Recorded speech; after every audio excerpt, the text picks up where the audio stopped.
Hey, what's up guys? Joe here, welcome. In this video, I'm gonna go over two big major news items that happened in the stock market this past week. The Evergrande Crisis and the bailout, as well as the most recent US Fed interest rate meeting decision. I'll also be giving you my prediction on where I think the stock market may go from here in the short term in the next few months or so stick around for that. No filler today, let's jump right into it. All I ask is that if you like this video, smash that like button and subscribe to the channel too. I put out videos every week.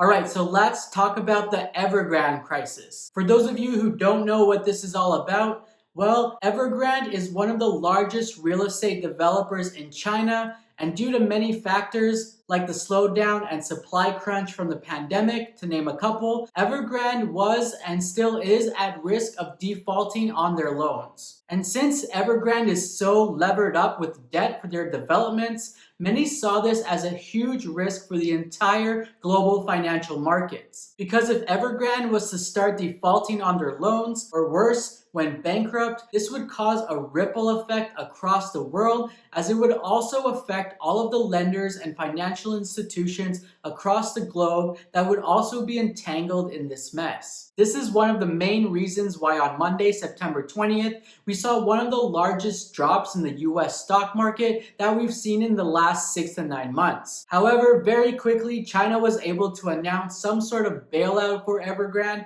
which makes sense to help it get through this tough period, which helped calm the fears in the streets quite a bit and also helped the stock market bounce up a little bit after that news too. Another big event that happened this past week that had some investors worried was the US Fed meeting on what to do with the US federal interest rate, whether to keep it as is or raise it. Rising interest rates usually slows down the economy a little bit and can also often cause markets to dip, so many investors had their eyes and ears on this meeting. However, the Feds decided to keep the interest rates as is for now, which also helped the markets bounce back up a little bit too. Now, despite this being kind of a mix of news and kind of two positive outcomes for the week, the markets only bounced up so much, and I still think there's plenty of room for the markets to pull back and correct itself even more in the next coming months. I'm not saying it's gonna crash or anything like that,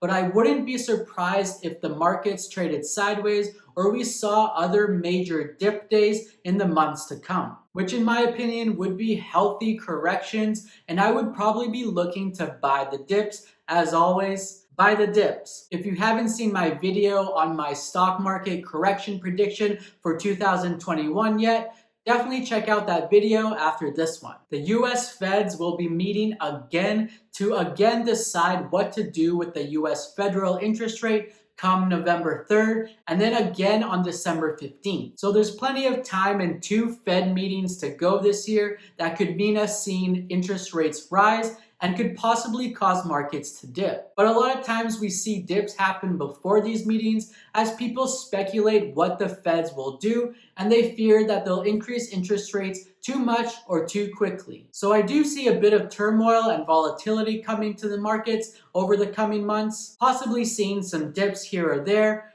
probably trading sideways until the beginning of next year, when we hopefully start to see some decently strong Q4 earnings from companies, probably mostly from tech and e-commerce companies. So I plan on holding, buying the dips, and I also plan on continuing to invest and build my portfolio for the long run. What about you? What are your investing strategies right now or for the coming months? Let us know in the comments. I hope you liked this video. If you did, destroy that like button for YouTube's algorithm. It really helps the video and the channel, so thanks in advance. Check out my other videos on this channel. Hit that subscribe button and that notification bell too to make sure you're subscribed and notified of other content that I put out. I put out videos every week, mostly on investing in stocks, funds, crypto, real estate, but also on career tips, entrepreneurship, marketing, and more. All right, that's it from me for this one. So as always, I will wish you a good day, a good night, and I'll see you soon in my next video. Okay, cheers.